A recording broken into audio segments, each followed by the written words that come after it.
Hello and welcome to the AskDrBen podcast. I'm your host, Ben Johnson. As a holistic-minded physician, I've spent the last 20 years looking outside the box and conducting research to find the true causes of skin conditions and other diseases.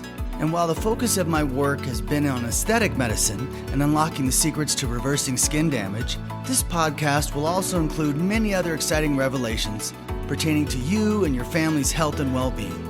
So let's get started.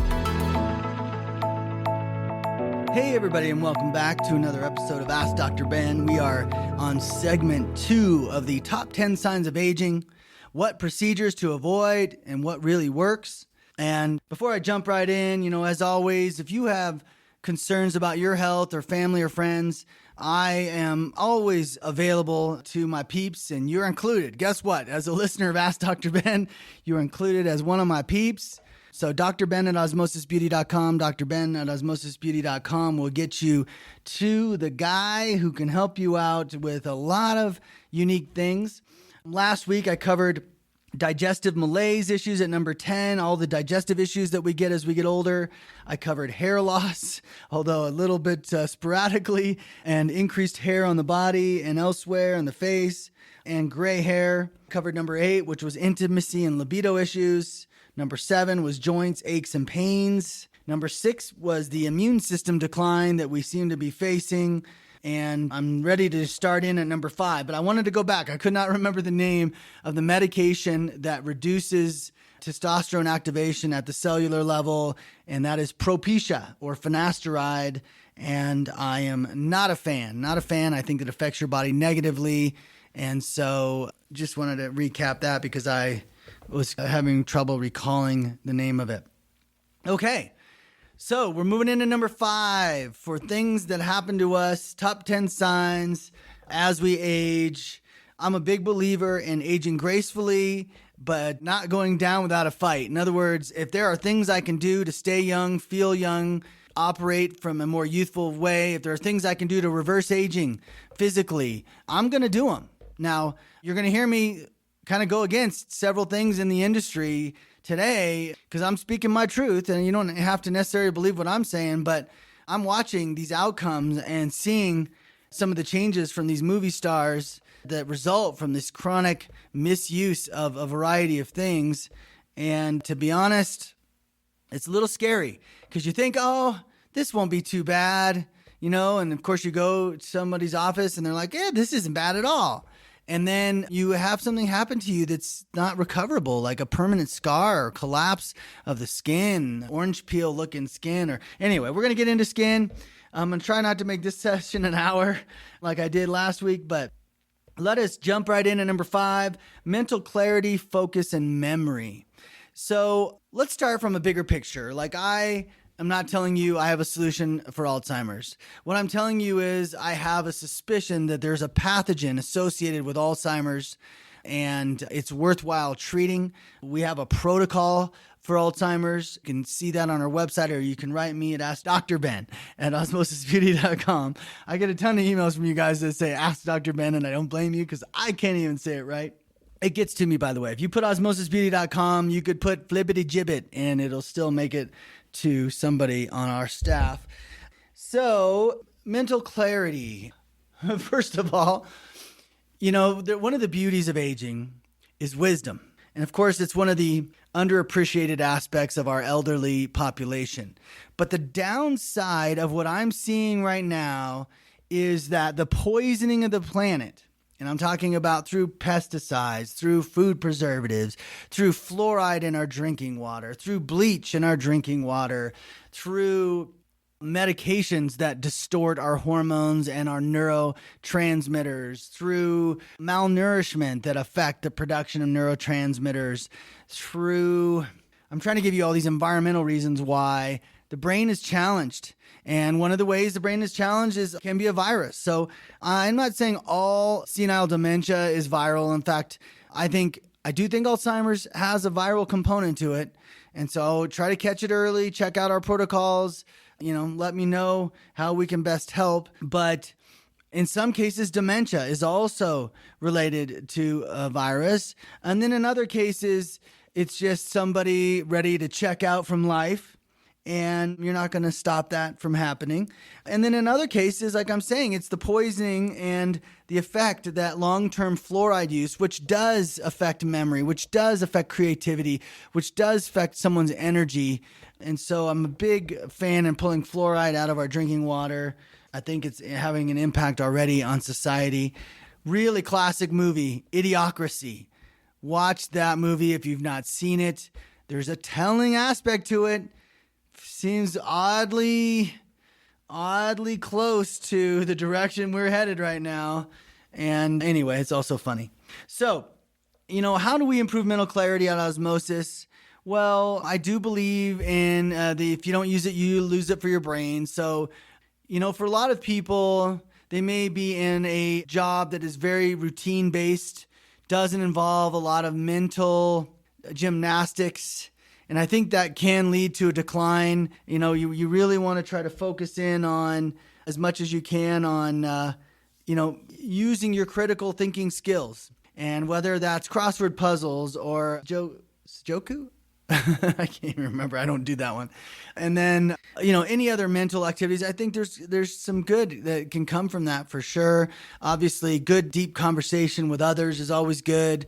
One of the things I lamented about last week was that all our kids are on phones now, not having conversation. I think that certainly, if that trend continues into their adulthood, could potentially lead to some issues there. So, at Osmosis, we have a product that increases ATP, which is great for the brain. And so if somebody's not a big exerciser, or if they've got some malnourishment, or just in general, they're not very active, it's called collagen activator because the ATP also activates collagen. But that could be a nice supplement for somebody who's got just a generalized, mental apathy, if you will.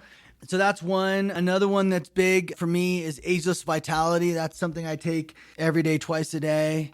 So in general, I take Ageless Vitality, one of my elixirs. I take Emotional Well-Being just for because one of the things that emotional well-being does, because I'm basically joyful all day, but one of the things that emotional well-being does is it has a frequency that interferes with any negative thoughts impact on the tissue.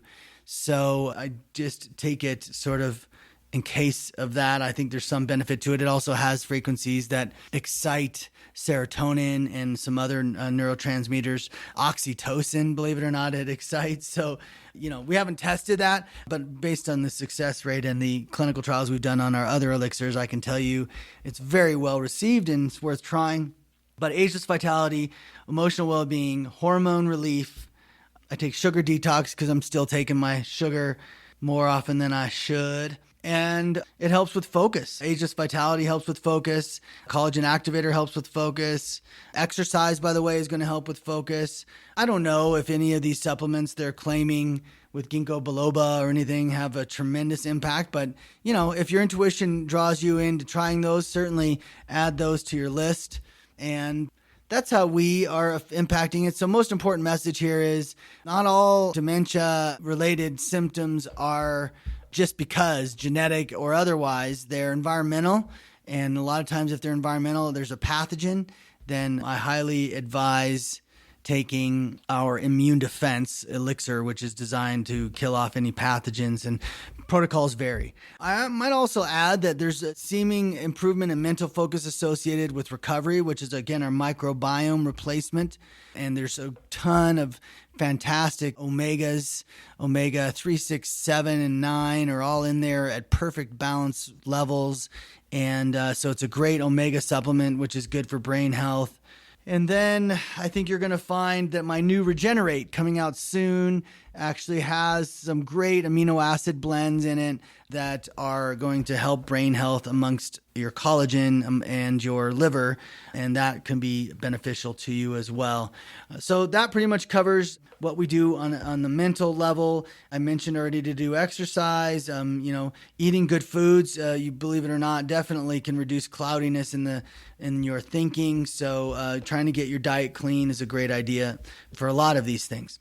All right, number four I have as muscle weakness and atrophy. So I'd mentioned before in the joints, aches, pains conversation, about how if you don't use your muscles, you lose them. And it's so important to not just get lower body exercise, which could be as little as walking, but I love the elliptical for lower body exercise. Not as big a fan of running, only because of the trauma that it often can inflict, but certainly swimming's actually fantastic for all your muscles. I'm not a big fan of it personally, but there are definitely people who, especially if they already have joint problems, they can get great exercise from that. Rowing is another great one where you can get both lower and upper body. And then I do push-ups and pull-ups. So to whatever degree you can get in some push-ups and pull-ups, you're going to get ab strengthening from that. You're going to get core strengthening from that. You're going to get lats and serratus strengthening, like a lot of muscle groups, biceps, triceps. And so you want to keep those muscles going. And, the body does very well with it. Now, I also believe my Ageless Vitality Elixir is phenomenal in this regard. Again, has the frequency of HGH. People who start for the first time, Ageless Vitality and Hormone Relief, I would very much encourage you to go check your height before you start. Your current height, because a lot of people are shrinking, they don't know it. So they might think, oh, I'm still 5'8", and they're actually now 5'6.5". So go check your current height, get on those two for 3 months, twice a day, and check your height again. And you tell me if you don't grow 3/4 of an inch, because I did.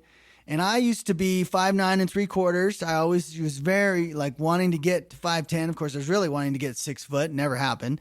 But I always wanted to get 5'10". Never did. Throughout all my youth, into my 30s and into my 40s. And then, lo and behold, today, no shrinking. My brother has shrunk at least an inch. I want to say he's shrunk 2 inches now. He's 3 years younger than me. And no shrinking. I gained 3/4 of an inch. I'm still 5'10.5". It's crazy. It's crazy. So, hard to explain. I think it has a lot to do with spinal balance. Not really sure, to be honest with you, but it is obviously a plus for a lot of you, and you should definitely check it out because it's one of those unexplainables. Like, what do you mean you're now 5'10.5"? Like, how is that even possible? I don't know for sure. It might have to do with disc health. Like, I don't know if I have frequencies in there that will affect disc health. Anyway, so also with muscle, if you're not eating properly, you have to realize that everyone has a genetic code for a certain amount of muscle. And let's just say there's probably 8 different subtypes of muscle within the human population. So you can be middle ground or, several layers of muscle mass per height.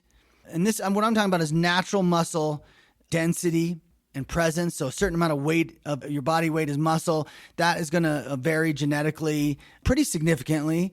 And so you've got to accept that, right? Some of you, I believe, the terms are like ectomorph and mesomorph, and it's just describing that level of muscle that you can expect. You're not going to change that. So if you're someone who naturally doesn't have a whole lot of bulk, you're probably not going to be able to affect that too much. Although, of course, with intense protein and workout regimens, you can have some impact on it. But the main focus here is about aging, right? And not atrophying and using those muscles and getting all your muscles involved, your deltoids, so your shoulder muscles and everything involved, because having core muscle strength does so much for preventing spinal movement, spondylolisthesis, where the spine slides forward. Like, a lot of these spinal issues can be connected to paraspinal weakness. You're not strengthening your core muscles. So I can't emphasize enough that everyone just needs to do it. And if you're someone who's like, I hate exercise, change that mentality. I don't know what you got to do to change it, but I promise you, you'll be so much happier at 80 than you would have been had you just stayed away from exercise for all these upcoming years. And for you youthful folk who are listening in their 20s, possibly teens, going, when do I need to think about this? Well, typically your activity level is really good into your 30s. And then that's when we start to see, the job requirements and the other excuses slow us down, and you just can't let that happen. In fact, exercise is so fantastic for the immune system and your energy levels and your mental clarity levels that it just should be part of it. If you're somebody who has fibromyalgia, we spoke earlier about that. I have a protocol for fibromyalgia. It's typically caused by Epstein-Barr virus, and we have a great antiviral in the form of immune defense. So there's a protocol for that. And then other people, there's hormone alterations. So for example, you might have mercury poisoning causing low testosterone. That could affect your muscle volume. Yeah, I think the other thing to say here is a lot of people think atrophy is all about muscle, but a big part of atrophy is also about your fat pad. And we're going to get into that next, but I just want you to think about it when you think about, like, you think about your grandparents and you think about how thin their arm really is. Well, yes, a chunk of that, maybe half of that is muscle atrophy, but the other half of that thinning of their girth of their legs and arms and of course, even on the face, we'll get into, is fat pad. And so recovery is our fat pad replacement. It works on the inner fat of the butt, so it makes the butt firmer and more stout. This is not about putting subcutaneous fat. That's the cellulite fat. It does not do that. It works on the interwoven fat, the marbling fat, which is your fat pads. You have them in your extremities, you have them in your buttocks, you have them in your face, you have them on your neck. Like, you have a ton of fat pads, and they tend to decline over time, a lot of times related to sugar and alcohol consumption.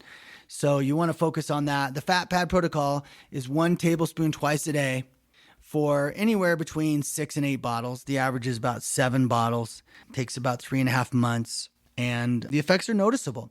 And there's a strength to that. So when we talk about muscle weakness, one of the things I want to bring your attention to is it is true when you increase your fat content in your body, and we're going to dive into this interesting new working theory I have here in a second, but when you increase the fat content in your body, you will increase muscle strength.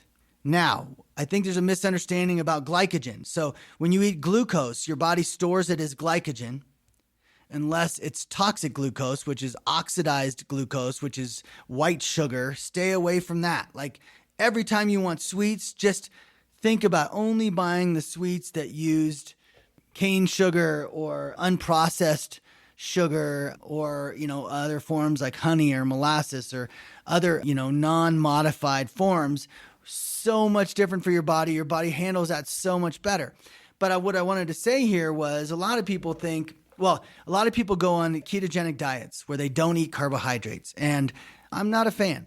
Personally, when I tried that, I got really weak. I couldn't exercise the same. And I'm going to explain this to you here more clearly in a minute, but the bottom line is there's a method to your body's madness. It has a particular amount of glycogen that it's capable of storing and no more. Like, this is a secret to diabetes. This is a secret to muscle strength. And, so if you're thinking about, well, how can I get stronger? Well, for example, in a woman, if you have 18% body fat, you have the right amount of body fat where your strength is going to be pretty close to its maximum strength. It's possible if you gained another 9%, you might get stronger, like you might lift more weights, but who wants to be 27% body fat, right? So, and the same thing is true with men. I think men can see their muscles, they'll perform better in weightlifting and any other exercise where they can measure their strength by being up in their fat weight, because the fat will tend to marble the muscles. So it's an instant source of energy that's more than their glycogen source of energy. So to explain that a little better, your body's number one fuel source. There's number one energy source for your body, fat. Okay, breaks down fat, much higher level of energy than from glycogen. Glycogen is number 2. So that is glucose being stored in your muscles. And that storage has a limitation to it. And I believe that as long as you have normal glycogen levels, having increased glycogen levels does not help. In fact, your body has a limit to how much glycogen it'll store. And it's sort of a set limit. By my estimation, we're looking at about 10 pounds. So you can, I'm going to get into weight here. So let's just jump into that there. But I would argue with you, if you're really trying to build strength from a performance perspective, yes, getting a little extra weight. So let's say your offensive lineman in football. Yeah, okay, there's an argument for it. But no, building your glycogen past a certain point, unnecessary and unhelpful. It will show up as weight gain on the scale, and that will lead me to this next phase here of discussion, which is weight gain, stubborn weight gain. And it's number 3 on my top 10 signs of aging. And let's just jump right in. So this is a working theory right now. I'm feeling really confident in it. It's got to play out, but here's the bottom line. When I looked at the literature and the research, what I took away from it was your body is designed to survive, okay? It's going to survive starvation as best it can. And depending where you live, i.e. if you're an Eskimo, you are going to tend to eat a lot more fatty foods, create a lot more fat on your body so that you are warmer. And in those times of lean eating, which is, the severe winter months of Alaska or something, you want to be able to access the energy that comes from your stored fat. This is why bears load up, right? Before they go into hibernation, they're trying to add on to their stored fat. Now, I believe that your body, okay, so just always put in your brain fat number 1, glycogen number 2, protein number 3. Your body will tear down your muscle last. That is worst case scenario in a starvation event. But fat is different than glycogen because there's a limit to the amount of glycogen your muscles are going to hold. At some point, your body's going to say, I don't need any more sugar. And depending on where your microbiome is at, in other words, when your DNA has got a perfect microbiome in place, which again, I suggest to you will occur for you over 3 months on the osmosis recovery protocol, then your body will literally reject sugar and carbohydrates. Doesn't that sound too good to be true? But it will reject sugar and carbohydrates if you've maxed out your glycogen stores. Now, most of you do not want to max out your glycogen stores because I estimated that's about 10 pounds of weight.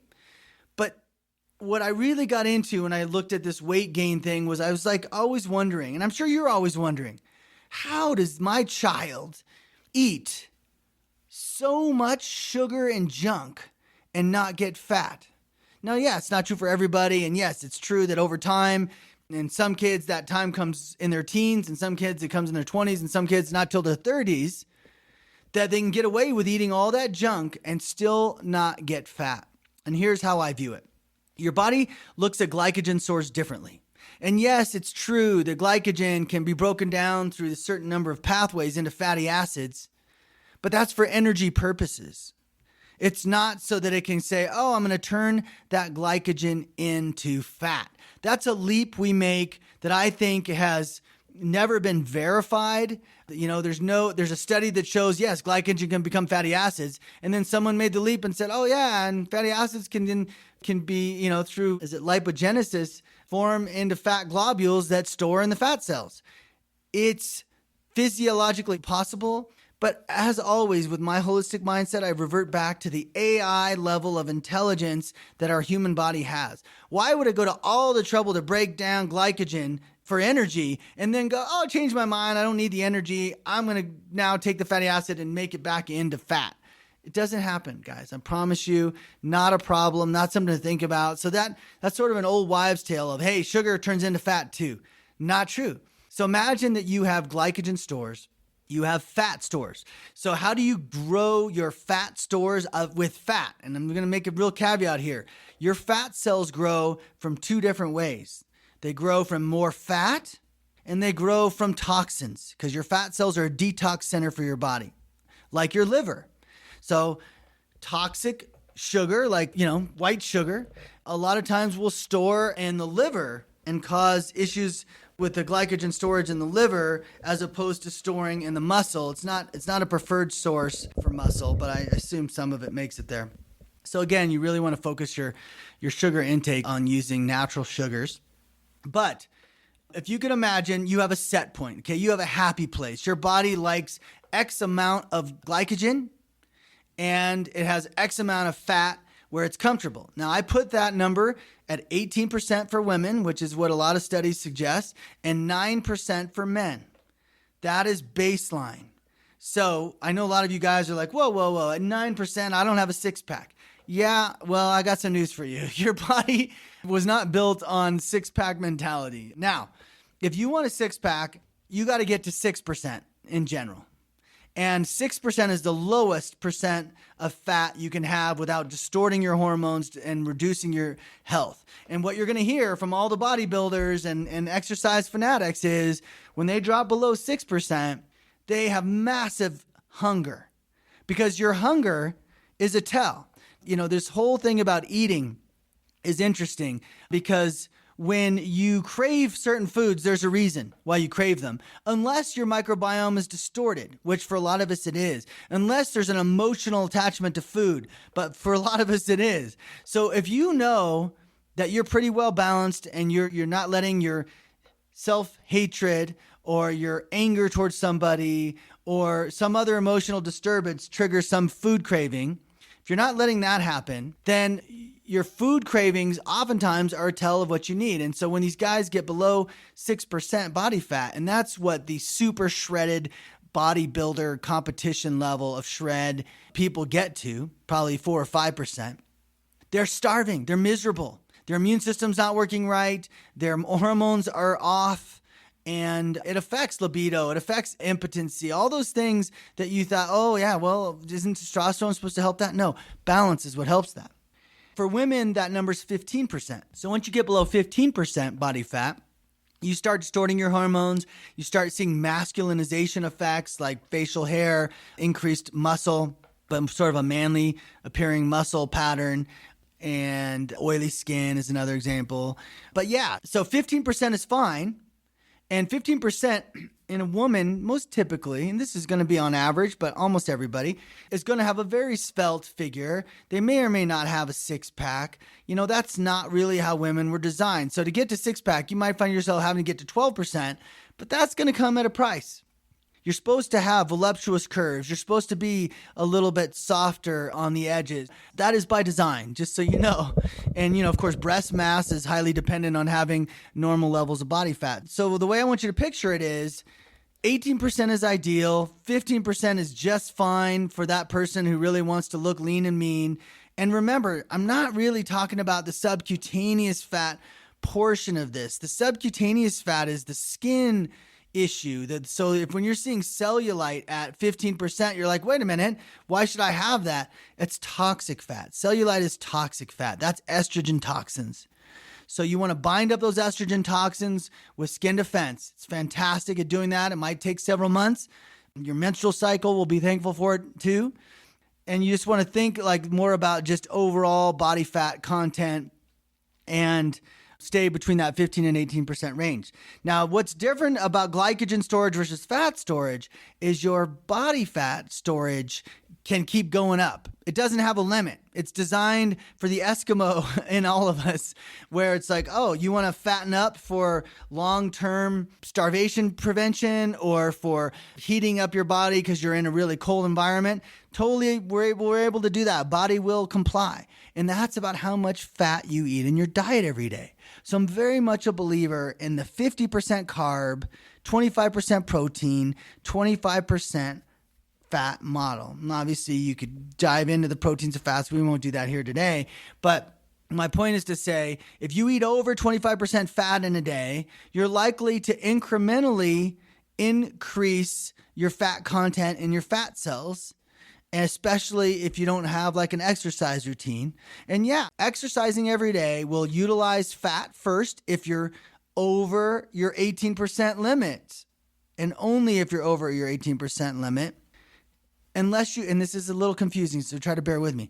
If you have more glycogen than your body's set limit, so let's just call it glycogen baseline. So let's say you're 3 pounds too much glycogen because you pigged out on sugar for the last week.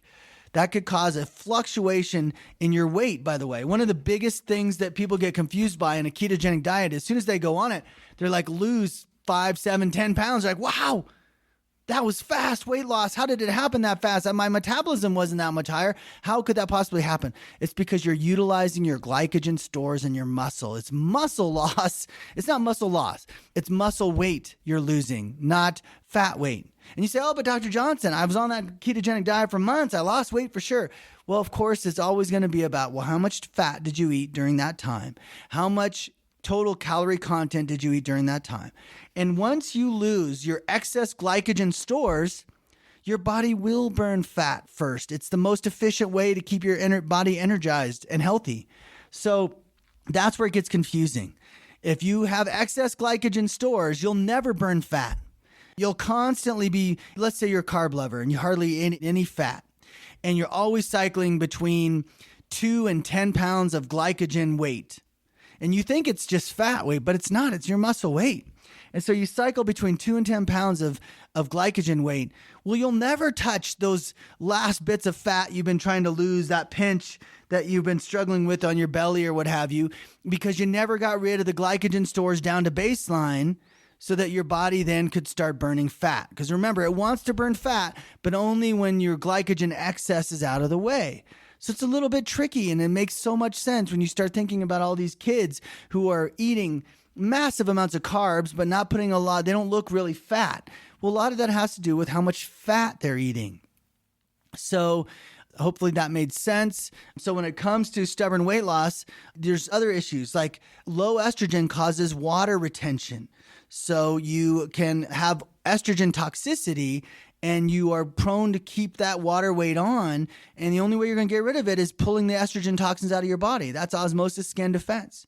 So that's a big one. The other one I wanted to cover on this, and I know I'm getting a little long on this one, but the other one I wanted to cover on this was where the microbiome plays a role. So I believe that if you have reached 10 pounds of excess glycogen in your body, so by definition, you're 10 pounds overweight on the scale, but you're lean on your fat weight, you wouldn't know you're 10 pounds overweight other than, wow, it seems like you're a little heavier than what you're used to when you have this much of a pinch in your belly, for example. So you're 10 pounds overweight because of glycogen. Your body actually will stop absorbing glucose. I firmly believe this. This is a working theory that I'm going to keep looking through the research to find where it shows up in the studies, because this is a new theory and I've not heard from anybody.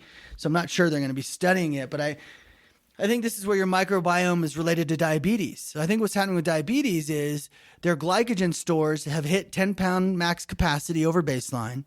And now the sugar that normally would have been dismissed by a healthy microbiome, distorted microbiome, like, oh, I'll take that sugar in, and you start getting more sugar in your blood. And that's why the studies that show by correcting your microbiome, you can correct diabetes are so darn accurate. Okay, so that's my explanation of the studies. I couldn't figure it out before. I kept looking to the mitochondria and I was like, what's happening here? And what I don't think insulin is as big a factor. It causes a distortion in the system, but it's not as big a factor as research. But I'm so early in it, I can't really address insulin and the explanation of it. But fat is a different problem. If you don't get your glycogen stores down to baseline, you'll not get to the fat burning phase. So that's why a lot of people with diabetes are overweight. They're having trouble getting down to that fat level because they're not able to get their glycogen. But you also hear of a ton of people with diabetes where they stop eating a lot of carbohydrates and they finally get down to it. And remember, it's sugar and carbohydrates. Carbohydrates break down into sugar. So all carbohydrates are going to affect glycogen stores. And as long as you're maintaining that, you can burn fat pretty readily. So that explains the ketogenic diet. People get confused. They're wondering, like, wait, oh my God, I lost 10 pounds. And then they don't lose any more. And like, why am I not losing any more?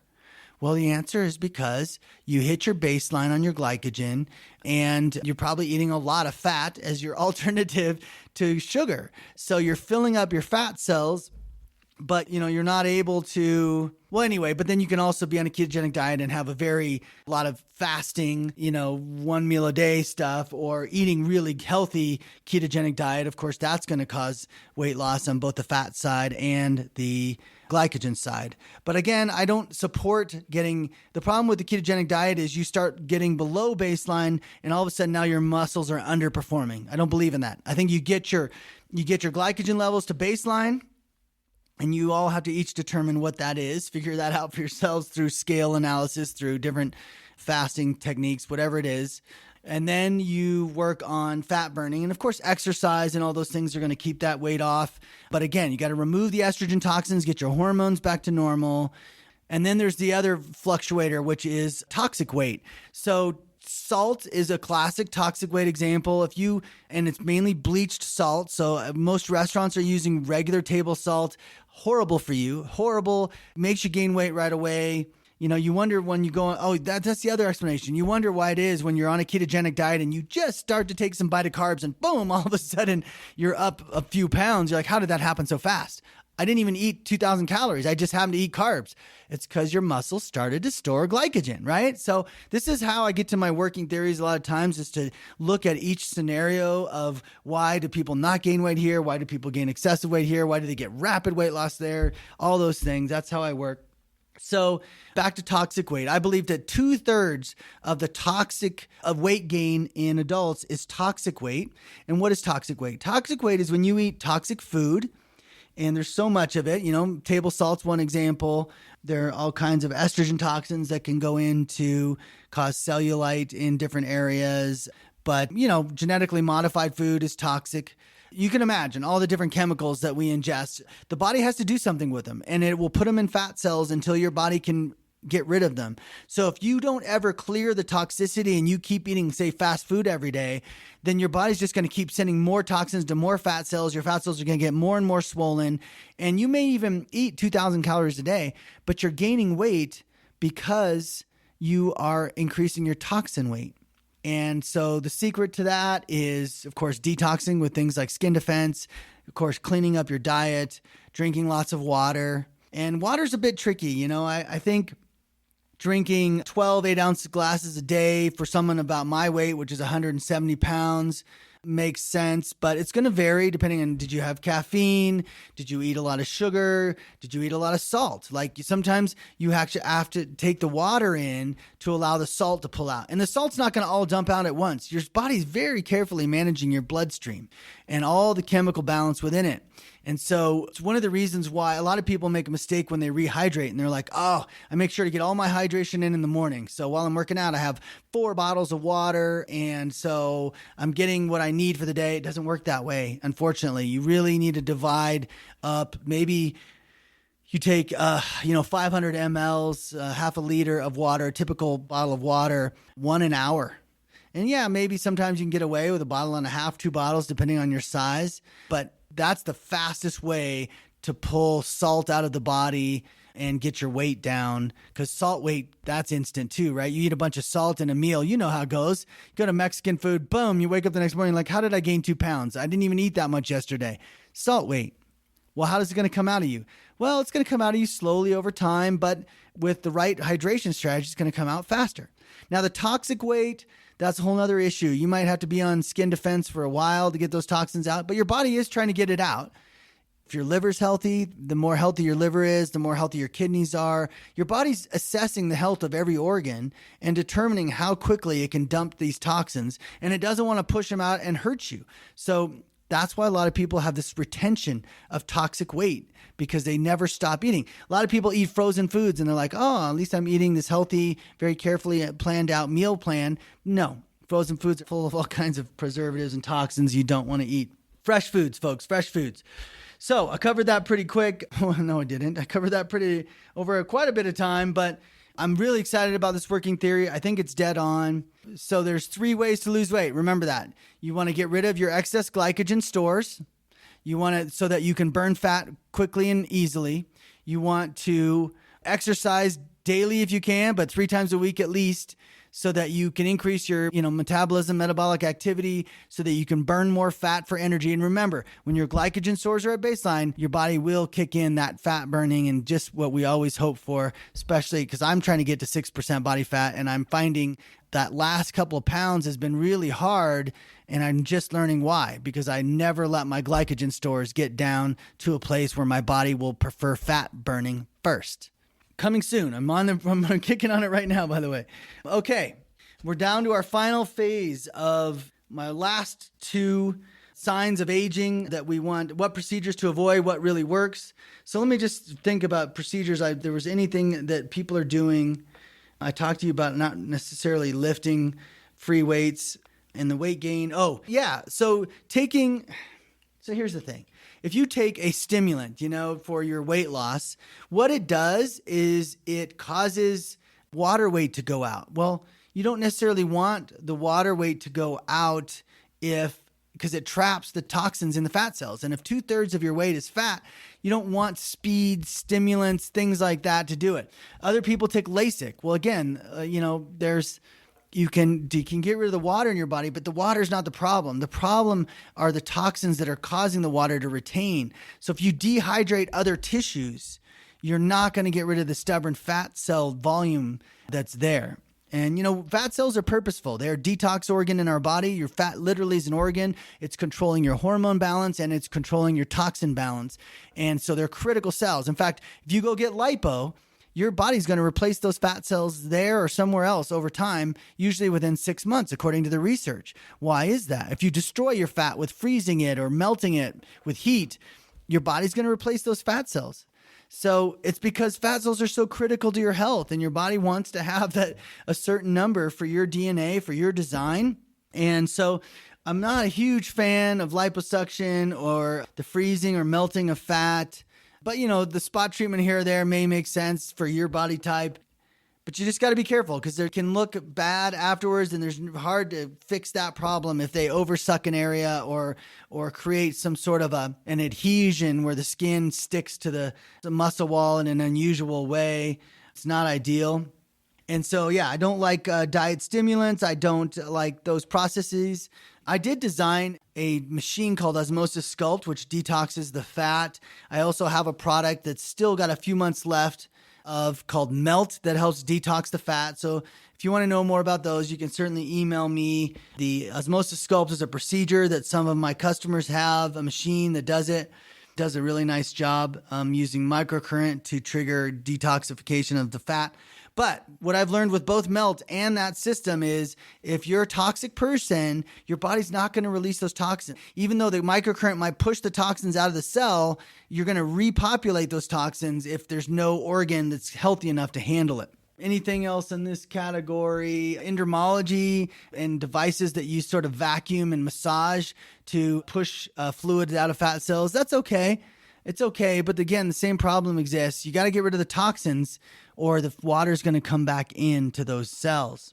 And why is there water with the toxins? Well, it's a kind of a protective pillow around the toxins, if you will. Okay, jumping into epidermal changes. Number 2 on the list of top 10 signs. So we have in that category, texture changes, dryness, pores, and spots. So one of the things, if you haven't heard from me before, listen carefully. Exfoliation is not a practice for healthy skin. Exfoliation removes the protective lipids of the skin. It increases your sun damage. It increases dehydration. It increases environmental toxin penetration, and it exhausts your skin. Remember, your skin is struggling to keep up that 30-day cycle as you get older and older. That's why your cycle slows down. It's struggling. There's a nutrient shortage. And so exfoliating forces increased turnover, but that increases the nutrient shortage. It doesn't do anything to address that problem. This is why Osmosis' serums oftentimes contain niacinamide, liposomal delivered niacinamide, so we can reach the dermis so that we can cause the skin to increase circulation in the area. We try to work on increasing new blood vessels in the skin. That part of that process, of course, applies to the lines and wrinkles, number 1 on our list, but it also applies to epidermal changes because your epidermis feeds on nutrients that come from your dermis. It doesn't have its own source. Believe it or not, the epidermis does get oxygen from the atmosphere. So it gets its oxygen when it needs it, but it doesn't get the other nutrients except from that which the dermis shares. So you want to take it easy on your epidermis. It's not to blame when it slows down. It's slowing down because your immune system is beleaguered or your nutrient load is diminished in your dermis. So what else is on epidermis? One of the most common things to occur with aging is age spots.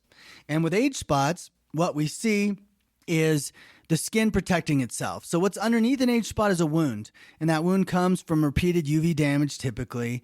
And so a lot of people use lighteners in order to try to lighten the pigment, but they don't address the underlying problem at what's called the dermal epidermal junction, the DEJ.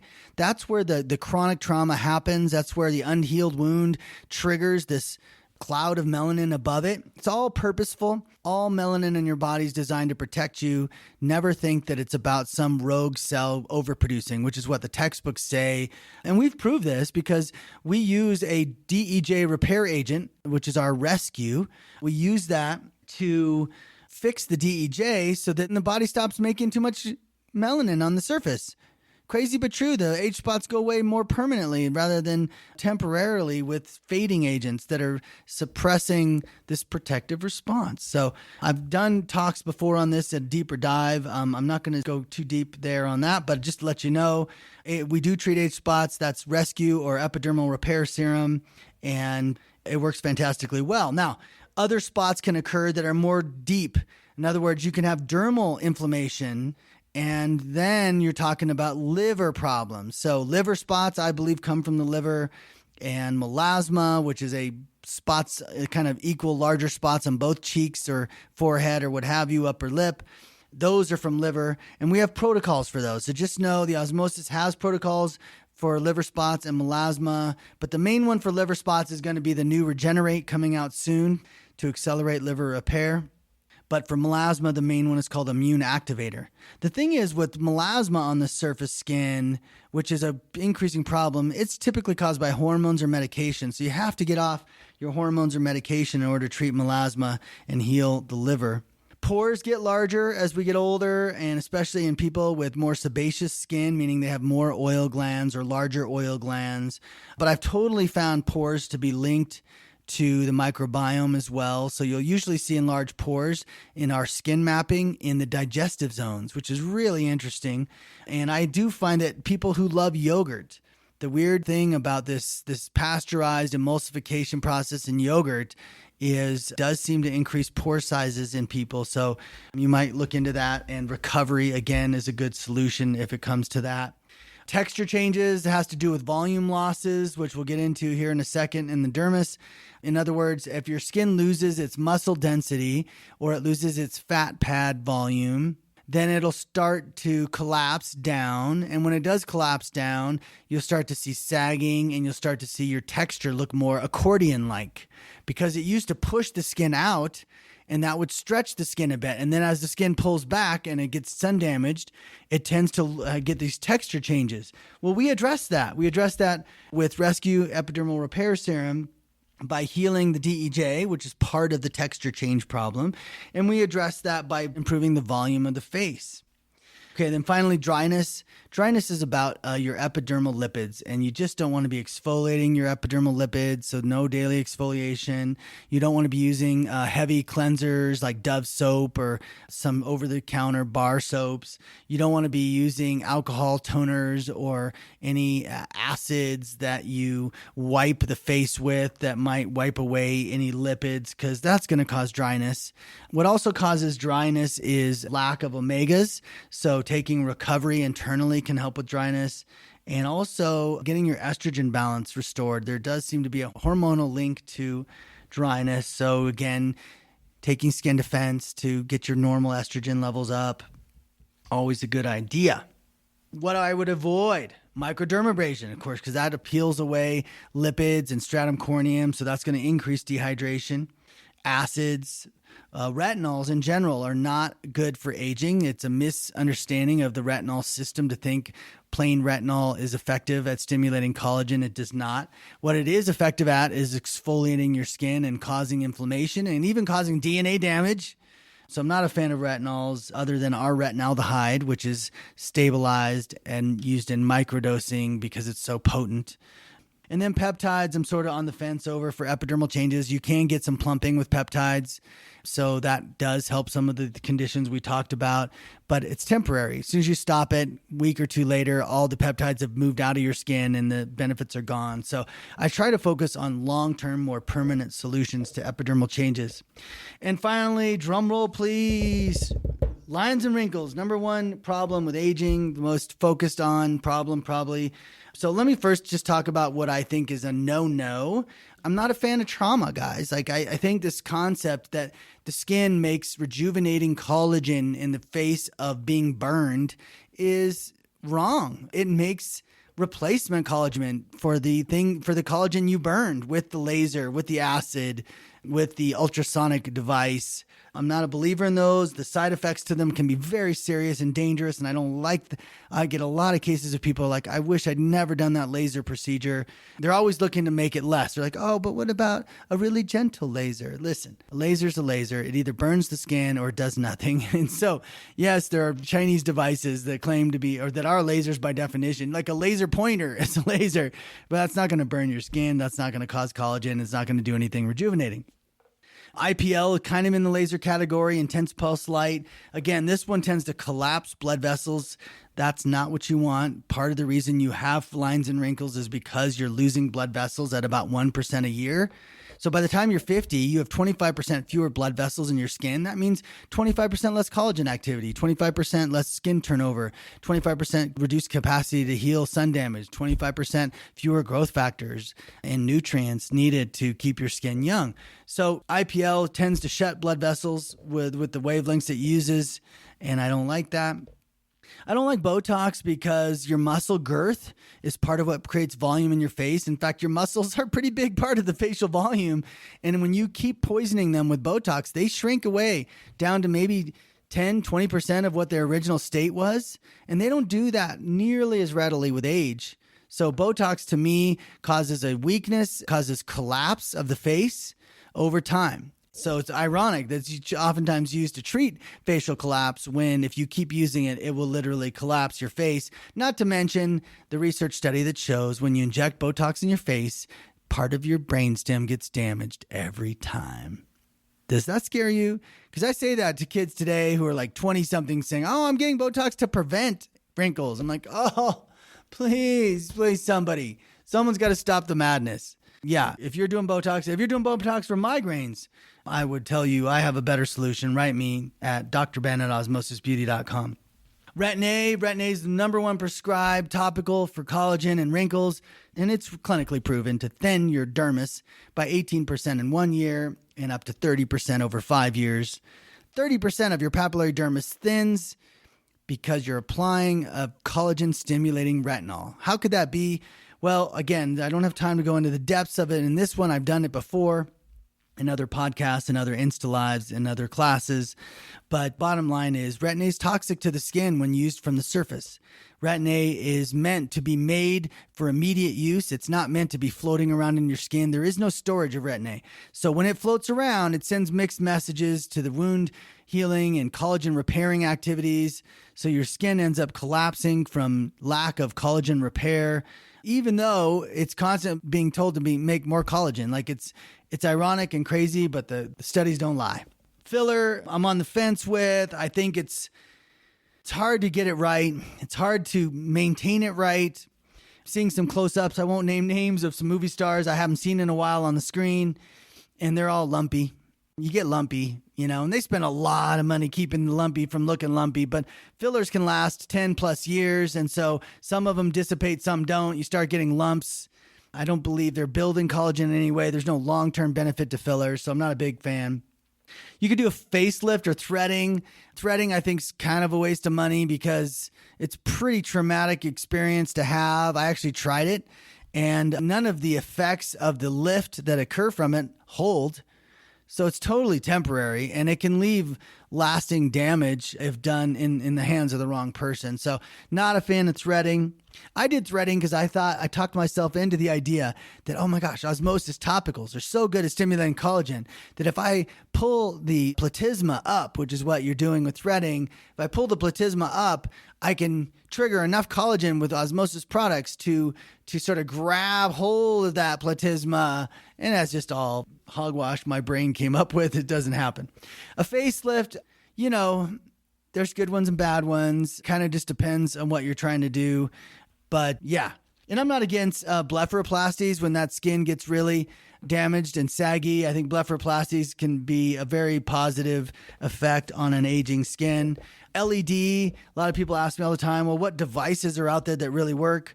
Microcurrent's temporary, LED is temporary. I know there's studies from NASA that show LED stimulates collagen, but my take is it stimulates collagen because of the increased circulation that the heat creates. So it's about the heat and not some magical wavelength. Now, there are some wavelengths that generate more heat than others. So typically what you're going to find is those wavelengths are in that chromophore of targeting. Well, that's not exactly true. But I think most of the benefit here is heat. There's no long-term gains from it. I saw it. I tested it for a month. I was like, wow, over a month, I saw my wrinkles get better for sure. But those results went away. So again, it's okay. If you have the time to spend doing it, that's great. You can also cause heat damage, by the way. Like, I don't think lying in an LED bed for 30 minutes is good for the skin. It's not going to help the lines and wrinkles long term. Okay, so let's get on to what does help lines and wrinkles. Well, you got to stimulate collagen in a healthy way, a holistic way. And how you do that is you feed the skin. You got to restore the blood vessels of the skin. So we focus a lot something called angiogenesis, or growth factors and or ingredients that increase new blood vessel formation, like chlorella is amazing for that. We use a ton of chlorella. And then we do maximize collagen activation without hurting the skin. And the only vitamin A that does that is retinaldehyde. Long story short, retinaldehyde, the only vitamin A that's not going to cause DNA damage, the only vitamin A that's not going to cause thinning of the skin, is not going to exfoliate your skin and cause more sun damage or dehydration. And it's non-irritating, has a very low inflammatory profile. And we use very small amounts because it's so potent. It's as potent as retin A in the research. It's amazing. So that's retinaldehyde. You got to have that as part of your mix. Of course, it should be stabilized and liposome delivered. And we're the only ones in the world with stabilized liposome delivered retinaldehyde.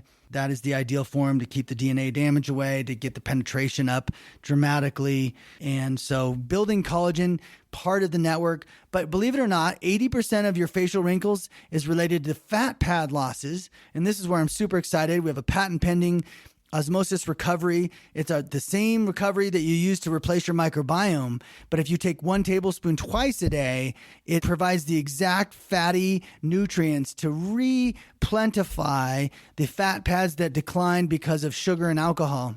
And so it doesn't do all your fat pads. It doesn't make your subcutaneous fat, doesn't make you more lumpy or cellulite or any of that.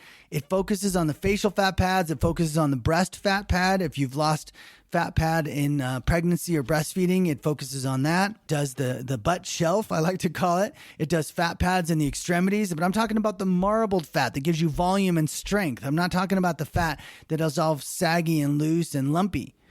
So it's really incredible. It works fantastically well. And on the facial fat pads, we can get maybe as much as 80% restoration of your fat pad, which is awesome.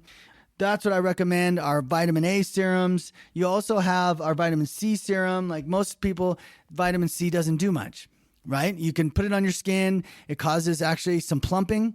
But if you stop using the product, it goes away. Well, our vitamin C literally reverses acne scarring. It literally repairs broken capillaries on the face. It's just an amazing wound healing unit.